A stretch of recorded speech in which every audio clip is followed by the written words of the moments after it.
पार्थ और अर्जुन बचपन से सबसे अच्छे दोस्त थे। दोनों एक छोटे से पहाड़ी गांव में रहते थे, जहां उनके बीच की दोस्ती के किस्से पूरे गांव में मशहूर थे। लेकिन एक दिन अचानक गांव के पास वाली नदी का पुराना पुल टूट गया और नदी के पार बसे गांव से संपर्क कट गया। लोग डरे हुए थे, क्योंकि नदी के उस पार काले जंगल का डर भी था। गांव के बुजुर्ग कहते थे कि उस जंगल में कुछ रहस्यमयी ताकत है जो इंसानों को खींच लेती है। मगर उसी जंगल में अर्जुन का छोटा भाई कहीं खो गया था।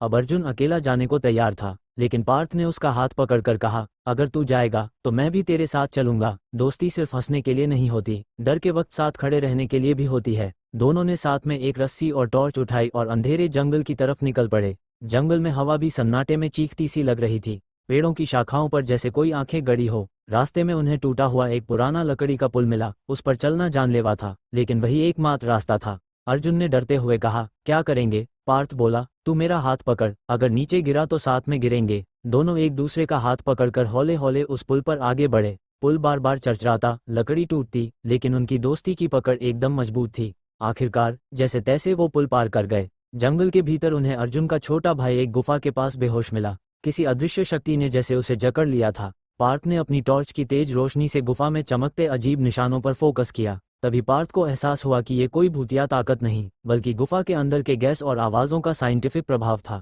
उन्होंने भाई को उठाया और दौड़ते हुए उस काले जंगल से वापस उसी टूटे पुल तक पहुंचे। अब पुल पार करना और भी मुश्किल था। तभी अर्जुन ने अपनी रस्सी को सही जगह बांधा और कहा, अब दोस्ती की अगली परीक्षा है। मैं भाई को पहले भेजूंगा, तू संभाल लेना। आखिरकार भाई को सुरक्षित पार करवाकर दोनों दोस्त भी रस्सी के सहारे पार हो गए। गांव लौटते ही पूरा गांव तालियों से गूंज उठा। वो दिन था जब गांव को पता चला कि दोस्ती सिर्फ साथ खेलने तक सीमित नहीं होती। असली दोस्त वही होता है जो डर और मौत के सामने भी तुम्हारा हाथ न छोड़े।